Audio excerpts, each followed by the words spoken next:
someone read for us verses 1 through 9. Кто-то для нас прочтите стихи с 1 по 9. Есть зло, которое я видел под солнцем, и оно часто бывает между людьми. Бог дает человеку богатство, и имущество, и славу, и нет для души его недостатка ни в чем, чего не пожелал бы он. Но не дает ему Бог пользоваться этим, а пользуется тем чужой человек. Это суета и тяжкий недуг. Если бы такой человек родил 100 детей и прожил многие годы, и еще множились дни жизни его, но душа его не наслаждалась бы добром, и не было бы ему погребения, то я сказал бы, выкидыш счастливее его. Потому что он напрасно пришел и отошел во тьму, и его имя покрыто мраком. Он даже не видел и не знал солнца, ему покойнее не жить тому. А тот хотя бы прожил 2000 лет и не наслаждался добром, не все ли пойдет в одно место. Все труды человека для рта его, а душа его не насыщается. Какое же преимущество мудрого перед глупым? Какое бедняка, умеющего ходить перед живущими? Лучше видеть глазами, нежели бродить душою. И это также суета и томление духа. Alright, so he's continuing to speak about wealth. И мы видим, что автор продолжает говорить о богатстве. However, he sees there's some frustrations involved with fraud or theft. Но также при этом он видит, что мошенничество и кража приносят разочарование. Now, as we talked about yesterday, Solomon is conducting a series of experiments in this life. И как мы уже говорили, что Соломон в своей жизни как будто бы ставит целую серию экспериментов, опытов. And everything that he's doing is life under the sun. И все, что он делает, показывает нам, какова же жизнь под солнцем.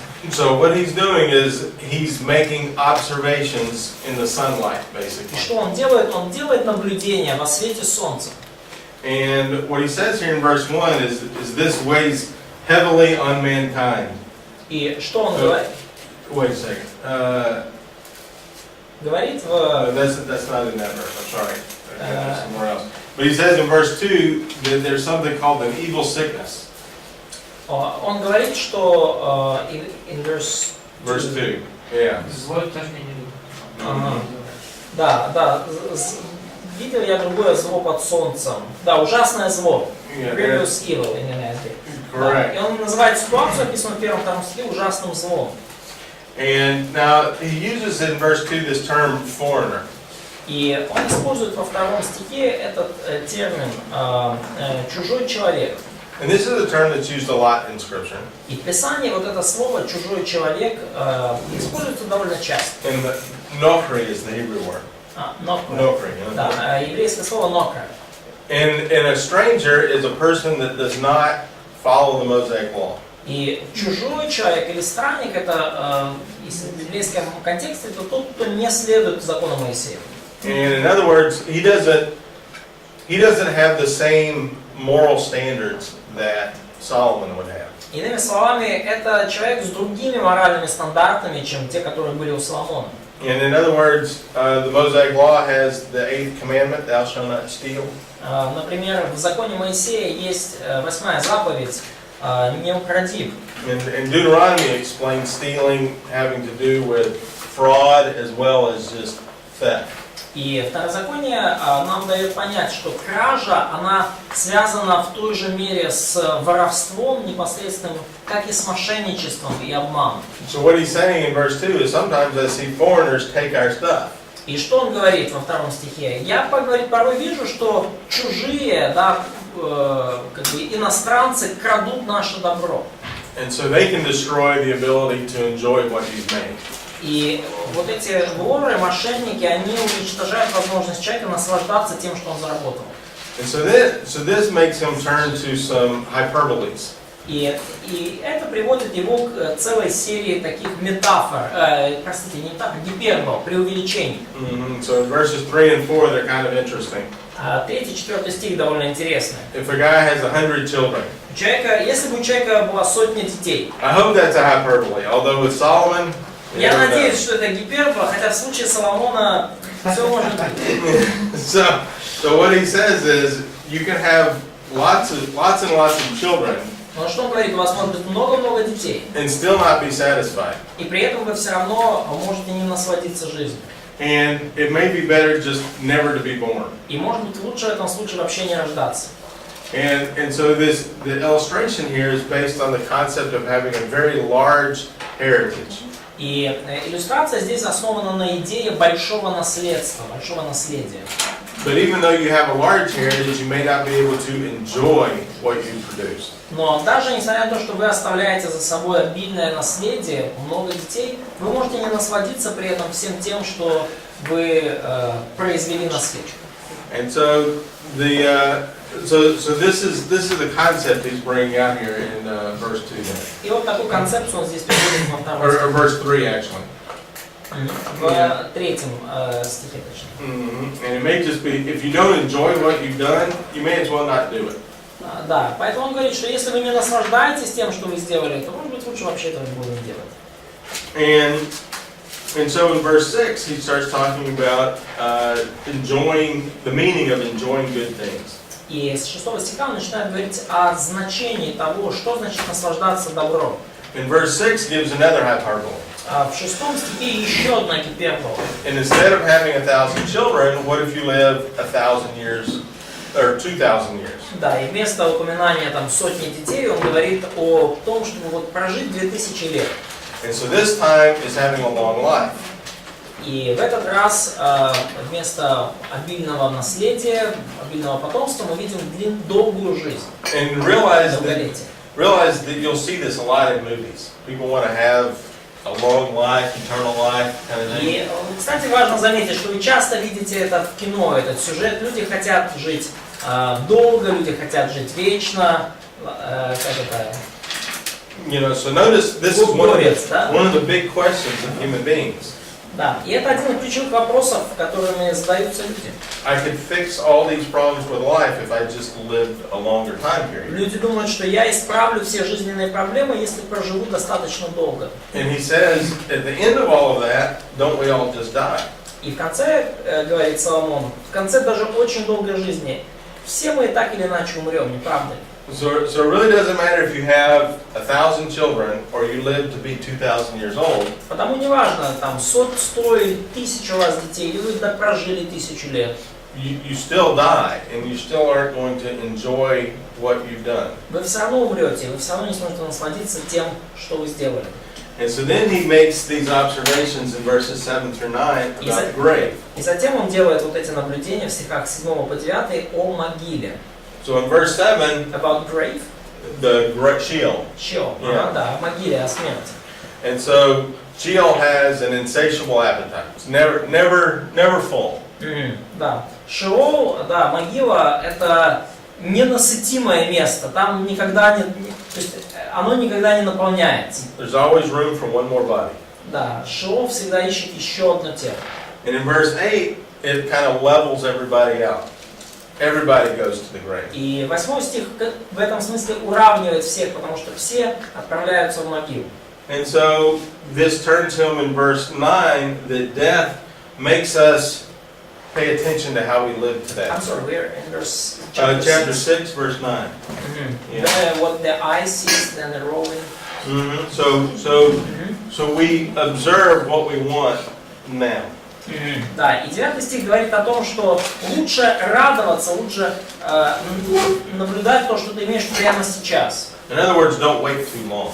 Иными словами, не ждите слишком долго. So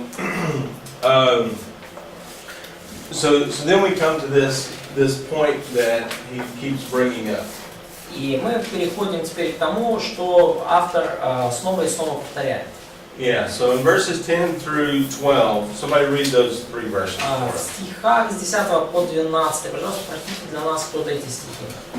Что существует, тому уже наречено имя, и известно, что это человек, и что он не может прибираться с тем, кто сильнее его.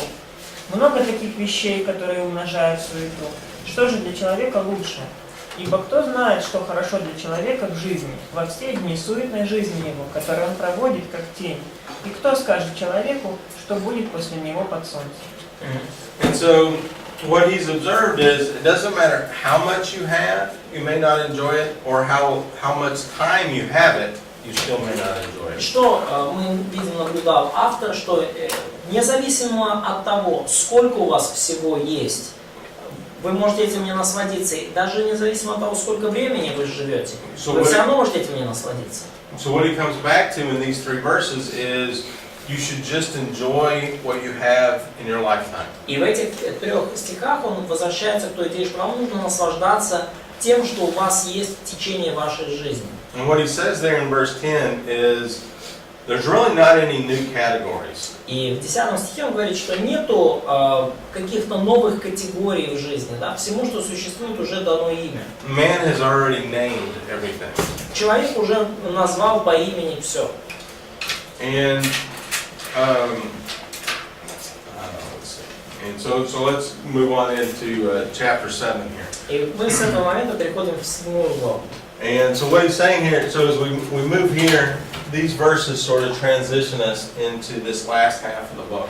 И вот эти стихи, они как бы нас перебрасывают уже это в вторую половину книги. Это такой переход. And here at the end of verse 6 and above, it was more about your work and about what you did in life. В конце 6 стиха и все, что было выше 6 главы, речь говорилась о труде, о том, что вы делаете And at в this своей point, жизни. here, this little transition in chapter 6, to the next 6 chapters, it's more about how we think about life. И этот маленький переход на следующие 6 глав уже смещает акцент на то, как мы мыслим о жизни, как мы представляем себе жизнь. So there's difficulties in getting pleasure from economic benefits. Поэтому довольно трудно получить удовольствие от каких-то экономических благ и преимуществ. So maybe it's better to be just a wise sage, a wise person. Может быть, лучше просто быть мудрым старцем, таким мудрым филином и человеком, который исполнен познания жизни. So we read verses, chapter 7, verses 1 through 7. Прочти, пожалуйста, 7 главу с 1 по 7 стих. Доброе имя лучше дорогой матери, и день смерти дня рождения. Лучше ходить в дом плача об умершем, нежели ходить в дом пира. Ибо таков конец всякого человека, и живой приложит это к своему сердцу. Сетование лучше смеха, потому что при печали лица сердце делается лучше. Сердце мудрых в доме плача, а сердце глупых в доме веселья. Лучше слушать обличение от мудрого, нежели слушать песни глупых. Потому что смех глупых тоже, что треск тернового хвороста под котлом, и это суета. Now these are some pretty interesting little proverbs here. Здесь мы видим довольно интересные такие маленькие притчи, притчи именно как в библейском смысле. And so it seems to come from the pessimistic side of life, first of all. И кажется, что эти вообще кусочки истины взяты все же с такой более пессимистичной, темной стороны жизни.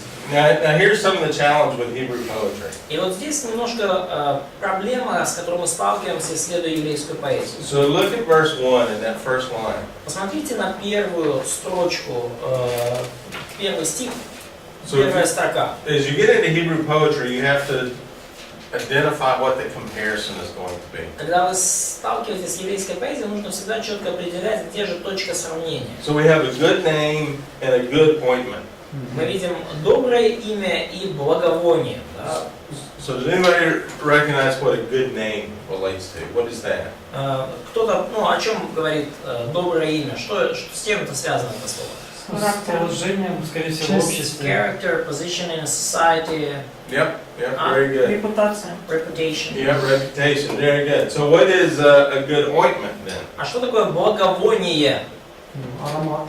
So this is aroma, fragrance. It could be, but I think it's a different connotation in Это this verse. еще, Может быть, но в этом стихе что-то это другое. еще, типа, что это дорогое что-то. It's something expensive. Это может быть и одежда, It это could может be быть also the внешний clothes. вид какой-то. See, Maybe this is the appearance. hardest part of Hebrew poetry. Вот это Is what aspect is this dealing with? Самая трудная часть еврейской поэзии. С каким из оттенков смысла мы сейчас имеем дело? Ointment is a lot of times a medicine. Благовоние очень часто это слово используется в смысле лекарства. If you have a cut or something, you rub olive oil on it because olive oil is antibacterial. Может быть, вы знаете, да, что если где-то вы порезались, какой-то шрам, то надо оливкового масла налить, поскольку оно антибактериальное. Это мать вообще. Я не знал. Доброе имя, дорогой масть. Да, дорогая, мы говорим сейчас про дорогую масть. Что же это? Да, просто благовоние. So, Я читаю современный перевод, потому что просто... yeah, so that's what makes it really hard in order to translate a verse like this. И вот почему довольно трудно перевести подобный стих. So what he's saying is having a good reputation is better than having a good medicine to fix your reputation. И что говорит здесь автор, что иметь хорошую репутацию лучше, чем иметь хорошее медицинское обслуживание лекарства, да, чтобы восстановить эту репутацию. And you'll notice there's a lot of people in life that they just do stuff and are like, oh well, I'll fix it later. И многие люди в своей жизни, вы заметите, они просто что-то делают, а потом думают, ну, исправлю потом. Начудил, исправлю потом. They like to talk their way out of a bad situation. Talk their way. Yeah, talk their way out. They'll do wrong things and then I'll just talk my way out. Да, и они попадают в какую-то плохую ситуацию, делают какую-то глупость, и потом пытаются пропетлять, пытаются как-то отмазаться от них. Now, Пошутил сказать. Yeah, they say, I just joked. That was a joke. yeah, of course, exactly. And so, look at verse 2 now. This is an interesting philosophical question. Посмотрите теперь второй стих. Да, интересный философский вопрос здесь. Why is a funeral better than a birthday party? В каком смысле похороны лучше, чем вечеринка по случаю дня рождения?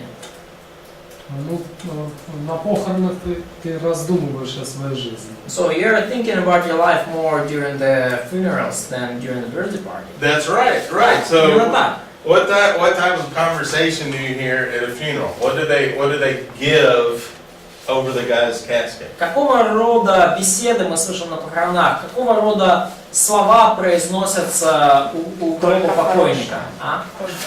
He was such a good man. Yeah, and they describe what a good man is. Да, и там описывается, вот в таких речах у гроба описывается, что же значит хороший человек. He had all these grandchildren. У него были все вот эти внуки. And he was a poor person, and yet he worked very hard and became rich. И при этом он был изначально бедным человеком, он усердно работал и разбогател. And he was a wonderful father, a wonderful husband. Он был прекрасный отец, прекрасный муж. Now, what kind of conversation happens at a birthday Но party? какого рода разговоры случаются на вечеринке по случаю дня рождения? Желаются. Пожелания. Желаются. So, wishes. Yeah, Wishes. exactly. Yeah, wishful thinking. Да, такое мышление в стиле пожеланий. Ну, у нас тоже говорит, качество его там хорошее. какие-то. So, but yeah, sometimes they mention the good characteristics of the one who has a birthday, like they praising him for all of his achievements, etc., etc. That Right. happened too. Yeah, but it's not very, sometimes, but not always, yeah. Да, порой такое бывает, но не всегда. Usually at a birthday party, you can talk in a silly way. Да, порой, обычно на вечеринках по случаю дня рождения говорят какие-то глупости. And so that brings him then to verse 3. И вот мы переходим к третьему стиху, наверное. Now notice what he's saying here. И посмотрите, что здесь говорится. He's saying that you can have a sad face such as at a funeral. You can. It's possible, Да, yes. и здесь автор говорит, что у вас может быть печальное лицо, как при похоронах, But inside you can be happy knowing this person's reputation. но внутри, в сердце, вы можете быть счастливы, зная репутацию этого человека. So when you're laughing, you look happy and you're happy inside. Когда вы смеетесь, вы выглядите счастливым, и внутри вы тоже счастливы. When you have a sad face, you can be sad on the outside and happy on the inside. Когда у вас печальное лицо, вы можете быть грустным снаружи, но внутри, в сердце все равно счастливым. So in other words, you can have complex emotions. Иными словами, ваши эмоции могут быть довольно сложными, неоднозначными. Yes. А какой это стих? Это 6 глава, 3 стих. 7 глава. 7 глава, 3 стих, я прошу прощения. Ну да, у нас тут как-то это... А у нас по-другому, ну, Я какой тоже вижу смысл, по-другому. совсем другой смысл. Цветование лучше смеха, то есть при печали человек более, ну, как, то ли понимающий, милостивый, как бы он понимает. А при смехе, ну, ты совсем другой. То есть вы так понимаете вот эту фразу «при печали сердце делается лучше». Ну, там автор дает причину в тексте, почему сетование лучше смеха. Бо при обличчі сумнів добре серце. So they are kind of. Печального лица сердце делается Да. лучше. Is So, it making so this sense? discussion is what you say is not very clear because, like in our text as well as in yours, probably, sad face is good for the heart. Mm-hmm. So, and this they're trying to argue there, like it's That's more sad. about mercy. Да, и Oh, my translation says, "For when a face is sad, a heart may be happy."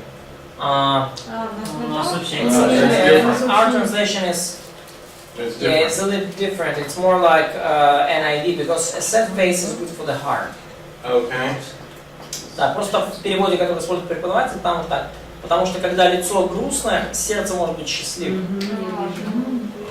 Okay. Well, anyway, so however you translate that, his conclusion is there, or his advice is verse 4. Но как бы вы ни перевели этот На иврите стих, заключение, вывод автора в 4 стихе.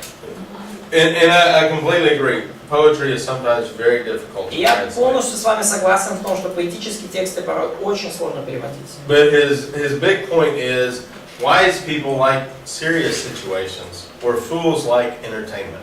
Но ключевая мысль автора в 4 стихе, что мудрые люди, им нравятся серьезные ситуации, а глупцам нравится просто развлечение. And so that brings him then to these next several verses in verses 5 through 7. И это, с этого он переходит к следующему набору стихов, это стихи с 5 по 7. А тут можно я все про интересно читал, тут как бы такое слово интересное, типа, ну смысл такой же, типа, грустное лицо сделает сердце веселым. In Septuagint, the meaning is like the sad face will make the heart happy. Okay. Yeah. Да. So this is his point: is the serious conversations are better than entertainment. Да, и вот, в общем-то, основная мысль автора в этих 4 стихах, что серьезные беседы лучше, чем просто развлечения. And so taking this wise person versus fool, he И moves forward in verse 5. он берет вот эту идею сравнения мудрого человека и глупца и дальше ее развивает в стихах с 5 по 7. And so what wise people say, even if they correct you, is more important than what fools say. И потому он говорит, что лучше то, что говорят мудрые люди, даже если они вас обличают и исправляют, это все равно лучше, и лучше к этому прислушаться, чем к тому, что говорят глупцы. And so look at verse 6. Look at the two lines here. Let's take a look at the parallelism. Посмотрите на 6 стих и 2 строчки здесь. Посмотрите, какой параллелизм. So what do you get? What image do you get of the crackling of a thorn bush under a pot? What is that describing? Что описывает вот этот образ треск тернового хвороста под котлом? Смех глупых. Я понимаю. Нет, А нет. какая у вас ассоциация, какая картинка возникает? Типа много шума, но никакого смысла. A lot of noise, but no outcome, no meaning. No heat. Yeah, very Да, good. много Exactly. шума, но мало жара. Yep, that's exactly what that means. A lot of noise, but there's no cooking going on. Именно так идет речь, да, об этом идет речь. Шума много, да, ну если вы кинете елки, да, то есть, а как бы еда от этого быстрее не готовится. And so you see the comparison then to a fool. Поэтому мы видим здесь сравнение с глупцом. He's a lot of noise, but he doesn't do anything. Да, шумит много глупый человек, а ничего не делает. And so this comparison is then to futility, that you don't get anything done. Да, и далее вот это сравнение он развивает, да, и говорит о том, о бесплодности, о том, что ничего не сделано. And that concept then in verse 7 takes him to a new subject. He starts to see the futility of fraud. Да, и далее вот эта концепция в 7 стихе приводит автора к пониманию бессмысленности и бесполезности взяток, мошенничества. And so, Стих 7. so because people can steal your money or be fraudulent and take your money, И тот факт, что люди могут украсть ваши деньги или смошенничать и таким образом заполучить их. what he's saying in verses 8 through 10 is it's better to be cautious than to be rash, to be Да. non-cautious. Да, то есть, но в этой ситуации лучше, эта ситуация возможна, но в этой ситуации лучше быть осторожным, чем действовать поспешно. So, Like be rash, like be quick to act. yeah, be very action. quick to act. Yep. Mhm. Yep. Verses 8 through 10, yes? Yep. And so, chapter 7, verses 8 through 10, he has this discussion then that it's better to be patient with things. В 7 главе с 8 по 10 стих он говорит, что лучше вообще быть терпеливым и не торопиться во многих вопросах. And so you notice in verse 9, that of course it's anger is a sign of being too rash. И обратите внимание, 9 стих, гнев – это признак того, что вы слишком торопитесь. And he says we can't really make all these comparisons to previous days. И в 10 стихе он говорит, что нам не стоит вообще сравнивать нынешнее положение с прежними днями. It's better not to look into the past. Лучше не оглядываться на прошлое. So what he's saying is we can't really predict the future О чем он говорит? Мы не можем на самом деле предсказать будущее. because we're going to die eventually. Все мы в конечном счете умрем. And we probably shouldn't live in the past and say yesterday's better than today. И при этом нам, скорее всего, не стоит жить в прошлом и говорить, что «О, вчерашние дни были лучше, чем нынешние». And usually that happens because our memories are bad. И обычно это происходит потому, что у нас просто плохая память. Because yesterday we had just as many problems as we have today. Поскольку вчера у нас на самом деле было столько же проблем, как и сегодня. So it's better just to take advantage of today. Поэтому лучше всего получать благо и пользу и удовольствие от нынешнего, сегодняшнего дня. And again, this is going to go back to his major point that he keeps bringing up. Eat, drink, be happy, enjoy what you have. И это опять же приводит нас к тому ключевому пункту, который снова и снова подчеркивает Экклезиаст. Ешь, пей, работай и наслаждайся тем, что у тебя есть. And so as we move in here to verses 11 and 12, he shows that wisdom is better than foolishness. С 11 стиха 7 главы автор показывает, что мудрость лучше глупости. And another one, like verse 12 says, wisdom protects your money. И в 12 стихе говорится, что мудрость сохраняет ваши деньги. But there's always this problem. There's this problem with an inheritance is good, but you also have to protect it. И проблема описана, такая, что, конечно, когда у вас есть наследство, это хорошо, но вам постоянно приходится свое наследство, имущество защищать. And we're constantly fighting over this concept here in our minds. И в нашем разуме это вызывает постоянную борьбу. And so he then goes to this comparison to the Lord in verse 13 and 14. И он приносит это сравнение Господу, он сравнивает это, he brings that comparison. Yeah, he brings this Он эту comparison проблему, back to God. эту вот дилемму приносит Господу в 13 стихе. So he's saying if you've got a prosperous day, well, enjoy it today. Да, и дальше он говорит, что в 14 стихе, если тебе выпали дни процветания, наслаждайся этими днями. Because the next day may have adversity. Поскольку вскоре могут случиться дни несчастья, 14 стих. And what he's saying here is that God makes all of the events in your life. И что говорит здесь автор, что Бог сотворил все дни вашей жизни. 14 стих. So this life under the sun is all the stuff that we can actually see. И эта жизнь под солнцем, это все, что мы можем по сути видеть. But as he's gone through these last 6 chapters, he brings up problems with everything that we've tried to predict. Но в последней половине книги, с 6 по 12 главу, автор пытается показать проблемы во всех ситуациях, когда мы пытаемся что-то предсказать. There's something wrong with our predicting ability. Что-то не так с нашей предсказательной способностью. There are things that we can see that are cause and effect in the material world. Конечно же, есть в материальном мире какие-то причинно-следственные связи, которые мы можем отследить. But he's leading us to this understanding that there's something above that. There's something else that's involved. Автор ведет нас к пониманию тому, что есть что-то выше этого, есть что-то другое, что участвует в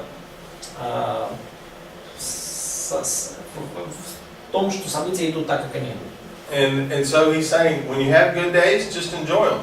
Поэтому автор говорит, когда у тебя благополучные дни, будь счастлив, наслаждайся им. And you'll notice there's some very pessimistic people out there that when they have a good day, they're just waiting for the next problem to happen. И вы обнаружите, что есть в жизни люди очень пессимистично настроены, даже когда у них хороший день, они все равно ожидают следующей проблемы. Or they're constantly complaining about how better it was in the past. Или постоянно жалуются на то, что вот как хорошо было тогда в прошлом. And he's saying wise people, they don't have to do that. И мудрый человек говорит о 10 стихе, они так не делают. So, we live in this mixed environment of good and evil. И потому мы живем вот в таком смешанном мире, в этой смешанной обстановке, где добро и зло перемешаны. So verses 15 through 18 presents a little moral problem. Стихи 15 и 16, они показывают такую некоторую моральную проблему. Yeah, somebody read those verses 15 through 18. Да, с 15 по 18 даже, прочтите кто-то стихи. Всего насмотрелся я в суетные дни мои. Праведник гибнет в праведности своей, нечестивый живет долго в нечестии своем. Не будь слишком строг и не выставляй себя слишком мудрым. Зачем тебе губить себя? Не предавайся греху и не будь безумен. Зачем тебе умирать не в свое время? Хорошо, если ты будешь держаться одного и не отнимать руки от другого, потому что кто боится Бога, тот избежит всего того. Now, this is a really interesting question here. He says, don't be too righteous and don't be too wicked. Довольно интересный здесь вопрос, да, то есть он говорит, не будь слишком праведным и не будь слишком глупым, да, слишком нечестивым. So in this life under the sun, it looks like there's kind of a balance between good and evil. И в этой жизни под солнцем кажется, что есть некий баланс между добром и злом. Now we know from the book of Job that there isn't a balance between good and evil. Да, и конечно, из книги Иова мы знаем, что никакого баланса между добром и злом на самом деле нет. But basically what he gets at is righteous people are destroyed by evil people. Но к чему ведет автор? В том, что праведников часто нечестивые злые люди уничтожают. And at the same time, evil people are destroyed by good people. И при этом самих нечестивцев хорошие люди тоже порой уничтожают. So don't be too righteous or too wicked, because the other side is going to get you. Поэтому не будьте слишком праведным и не будьте слишком нечестивым, потому что иначе другая сторона вас достанет. And I think what he's really talking about here is not necessarily biblical righteousness. И я думаю, то, о чем он здесь говорит, это далеко не обязательно библейская праведность. I think he's talking a little more about self-righteousness, a sinless perfection in life. Он, я думаю, говорит о самоправедности, о достижении безгрешного совершенства в жизни. So he's saying that if you spend your whole life trying to become perfect, И он говорит, что если вы всю свою жизнь тратите на попытки стать совершенным, you're not going to have the happiness you could have. то у вас не будет счастья, которое могло бы быть. And once you actually get perfect, the bad guys are going to get you. И к моменту, когда вы достигнете, может быть, этого совершенства, вас прихлопнет какой-нибудь плохой парень. But at the same time, don't try to be a fool, Но при этом не пытайтесь быть глупцом, because that doesn't work out either. поскольку это тоже не сработает. There's kind of a middle ground in all Поэтому of this. он ищет некую среднюю точку, точку баланса. So you see the fun of Ecclesiastes, I hope. It's kind of fun thinking through some of these arguments. Да, поэтому вы видите, насколько занимательно порой размышлять о некоторых аргументах Екклезіаста и о некоторых его мыслях. Очень круто. Yeah. Ну, я знаю, от, деякі люди займаються служінням і якби молодіжними, ті люди, яким вони, пишуть із молоді, вони просто питають, як діла, і вони ожидають, що молодь там напише, що все погано, борюсь кожен день з гріхом. Молодь, як обично, нормально все. І от в них думка така, що якби в тебе не може бути хорошо, в тебе хорошо діла не можуть бути. Це завжди це. So Lola mentions that there are some youth ministers, especially youth ministers, who are just trying to keep their young people accountable, and they're just writing their letters like, how are you doing, so how is your struggles, and they expect the answer that, oh, I'm fighting, I'm struggling, everything, I'm messed up. So, and they could not assume the possibility that a person would answer, I'm fine, I'm just honest answer, I'm doing well. So if you're just pumping for righteousness all the time, then it gets really obnoxious, Да, поэтому irritating.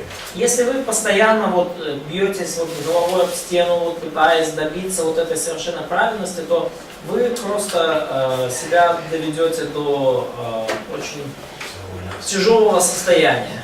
Now, I don't think he's arguing for a half-hearted righteousness. Да, и я не думаю, что здесь Соломон утверждает, что нам нужно некое двоедушие, некая такая относительная праведность, ну такое. I think he's dealing more with timing. Half-hearted, like Just doing James. Halfway. Да, ну как человек с двоящимся сердцем, да, как у Якова. Yeah, he's arguing more about timing. Я думаю, что здесь Соломон больше говорит о временном факторе. So like be patient. Yeah, be patient. And so notice at the very end, God's going to bring every act to judgment, whether it's good or evil. Будь терпелив, по сути здесь говорит Соломон, потому что в конце он говорит, что всякое дело, доброе и худое, Бог приведет на суд. So basically, good's going to be rewarded in time, and wickedness is going to be punished in time. Иными словами, со временем и зло будет наказано, и добро окажется вознаграждено. Yeah. And so he concludes there in verse 19 that wisdom is better. И 19 стих, он завершает эту мысль, делает вывод, он говорит, что мудрость лучше. Yeah, and he keeps saying here in verse 20, И дальше в 20 стихе он говорит, he addresses the nature of man and his fallen status. и он здесь касается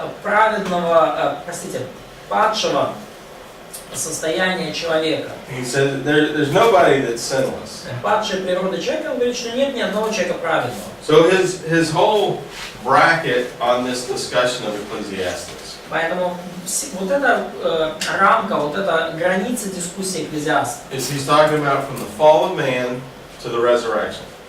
Он говорит from the fall to resurrection. Yeah. Да, он повествует нам всю эту историю от падения человека до воскресения. And so this is the life under the sun. It's from fall to resurrection. Это жизнь под солнцем, да, от падения до воскресения.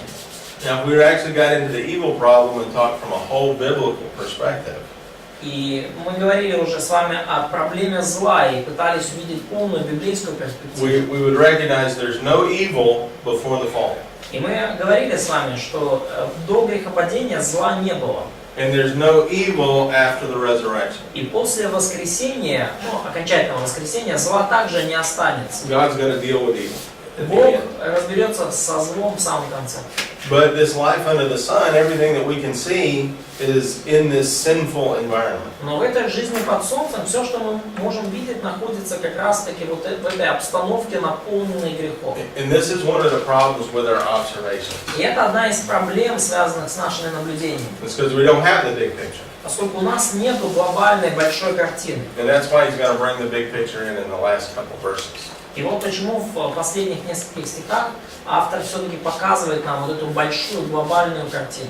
So now, having this statement about the comparative power of wisdom and the universal sinfulness of man, И дальше вот в этих утверждениях, связав превосходство мудрости и всеобщее падшее состояние человека, he makes a really interesting statement in verse 21 and 22. в 21-22 стихе делает автор довольно интересное утверждение. 27 глава, 21-22.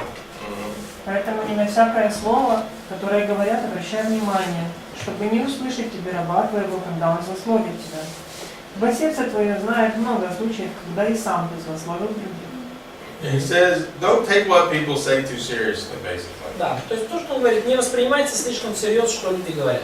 And the interesting thing in verse 22, he says, you probably said bad things about other people too. И интересно, что в 22 он говорит, что ты сам, наверное, тоже говорил что-то плохое о других. So if you're a boss or a parent or a church leader, you don't want to know what everybody's saying about you. Что, поэтому, если вы начальник, если вы родители, если вы руководитель церкви, вам не полезно знать все, что люди о вас говорят. Вам это не нужно. Has anybody ever had a job that they couldn't write down at least a half a page of what's wrong with their boss? I mean, we've never had a job where it would be really hard I don't know what's wrong. Да, и как бывали у вас работа, где вы не могли бы написать как минимум полстраницы мелким текстом о том, что не так в вашей работе, в вашем начальнике? So realize the people who work for you, they have a Я list. страницу буду писать. А? I can write a few pages. That's right, that's Да. right. So realistically, realize everybody under you has the same list. Да, и поймите, да, что все, включая тех, кто в вашем подчинении, они тоже спокойно могут накатать такой листочек и ездить. You know, that's good advice for parents as Да, well. это хороший совет для родителей тоже. So anyway, take it all with a grain of salt is what he's saying. Да, поэтому Соломон говорит, не воспринимай это все всерьез, потому что ты сам такой же. So where are we on our outline here? We're right in the middle, aren't we? So let's try to finish the chapter here. So look at verse 23 and 24. Посмотрите, пожалуйста, стихи 23 и 24. Solomon is trying to pursue wisdom because that is the better route. Соломон пытается достичь мудрости, потому что это лучшее решение. But he knows that it has its limits. Но он понимает, что у него есть ограничения. Just because I go out and try and find all this information, sometimes there's information I don't want to find. Лишь тот факт, что я иду и пытаюсь найти всю эту информацию, он не сохраняет меня от того, что порой эту информацию просто невозможно найти. For example, some of the things I don't want to know is what my employees are saying about me. И порой я при этом могу найти что-то, чего и не хотел бы узнавать. Например, то, что обо мне говорят мои сотрудники. And so in verse 25, do y'all have Quentin Tarantino movies? А? You know Quentin Tarantino? Конечно. Okay, so verse 25, Solomon starts watching Quentin Tarantino movies. В 25 стихе Соломон начинает смотреть Квентина Тарантино. So in other words, he wants to explore the folly of madness. Иными словами, он хочет исследовать, насколько далеко может зайти безумие. Just how evil and how perverse can man be. Он хочет понять, насколько нечестивым, злым и извращенным может быть человек. Now, I don't think Solomon becomes a mass murderer or anything like that. Ну, я не думаю, что Соломон там стал массовым убийцей, серийным и так далее. But I think he does go to the hospital where people are insane. Но я думаю, что он отправился таки в их там местную иерусалимскую клинику для душевнобольных, где находились люди с умственными расстройствами. And in verse 26, he realizes that's awful. That's stuff I really don't want to know. И в 26 стихе он понимает, что это просто ужасно. Есть что-то в этой жизни, что я даже не хочу знать. And notice what he says about folly at the end of verse 26. И обратите внимание, что он говорит о folly, like we see When he says, I discovered more bitter than death, the woman whose heart is snares and nets. Да, и обратите внимание, что он обнаружил о распутстве в 26 стихе. I think that woman is foolishness from Proverbs. И я думаю, что вот эта женщина, подобная сети, чье сердце ловушка, это та самая женщина распутная, которую мы уже неоднократно встречали в книге Притч. And foolishness can actually chain somebody up and capture that person. И он говорит, что это глупость, да, глупость и распутство это что-то, что может словить человека и сковать его. But he says the one that's pleasing to God can escape. И он говорит, что человек угодный Богу избежит ее. And by the way, if you get into counseling stuff, you'll read that if you go into an insane asylum and you prompt them to confess their sin, they will no longer be insane after a few weeks. Да, и те из вас, кто занимается душепопечением, вы, возможно, слышали это, что если вы общаетесь с человеком, которого считают душевно больным, и побуждаете его исповедовать грехи, то многие из них перестанут быть душевно больными через несколько недель. And so there's a whole concept of that this suppression of sinfulness is what drives a person insane. И есть целая концепция того, что подавление в себе греховности, попытка скрыть свои грехи в итоге сводит человека с ума. We talked about the great philosophers of history the other day. Мы говорили вот буквально вчера о великих философах, которые жили на протяжении истории. You know, a lot of the evil guys actually went insane. Вы, наверное, знаете, что многие нечестивые люди в конечном счете сошли с ума. Nietzsche, for example, spent the last 11 years of his life in an insane asylum. К примеру, к примеру, Ницше, который последние 11 лет своей жизни провел в сумасшедшем доме. He called himself the Antichrist. Назвал себя антихристом, да. And he was so opposed to God, he went insane. И настолько противился Богу, что в итоге сошел с ума. And this is what Solomon is commenting on here in verse 25 and 26. И вот о чем здесь говорит Соломон в 25-26 стихах. And so that's how he figures this up, or finishes this up in at the end of the chapter. И вот так он заканчивает свои мысли в конце главы. And so this is something that he discovered in his investigation of depravity. Вот что он обнаружил в процессе своих исследований, исследований испорченности. And so that's how he concludes in verse 29 that only God can make people upright. И что он говорит в 29 стихе, что только Бог может сделать человека праведным. Even people do their best to find other ways to do things. И люди, они пытаются найти наилучший способ, как самим стать праведными. А как понять 28? So how could we understand verse 28, which is not very politically correct? No, this is the one where we're talking about a woman. Да, Yeah. мы говорили с вами перед этим о женщине. The woman involved here is probably Madame Folly, I think. Я думаю, что женщина, о которой здесь говорится, это вот та самая мадам глупость или мадам распутство из притчи. Yeah, so what he's saying here, he uses Adam in verse 28. Oh, I'm sorry. No, that's not what's going on here. Нет, подождите, стоп. Это то, о чем говорил, это да, 26 стих. So notice in verse 28, he uses Adam for man at the beginning. И интересно, что в 28 стихе он говорит вначале про мужчину, используя слово Адам. And Esau for woman in the second half of the verse. И Иша для женщины. And what he's saying here is these are all inclusive terms. In other words, men are like this and women are like this. In other words, all of humanity, men and women, are like both lines. Иными словами, он говорит, что вот это термины из разряда «все включено», то есть мужчины такие, женщины такие, все такие. So we might say that men are like this, and by the way, women are equally like this. Иными словами, он говорит, что мужчины такие, да, и, кстати, женщины тоже такие. I brought this concept up when we saw that proverb. Помните, я вот эту концепцию использования чисел показывал вам уже в книге притчи. A wise son makes a father happy, a foolish son makes a mother sad. Мудрый сын осчастливливает отца, глупый сын огорчает мать. I think that is really children have an effect on their parents. Я думаю, что это говорит как бы в целом о том, что дети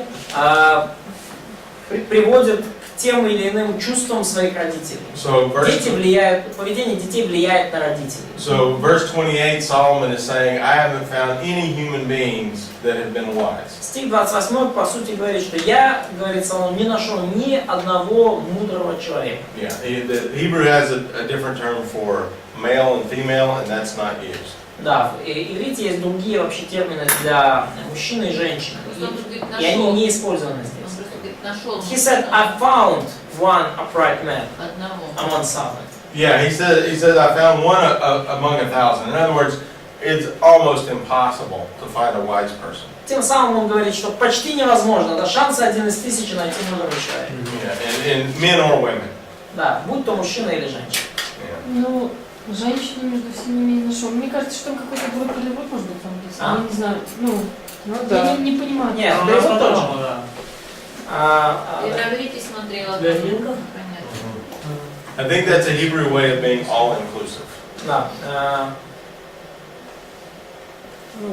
Yeah, I found the... There's one guy and no women.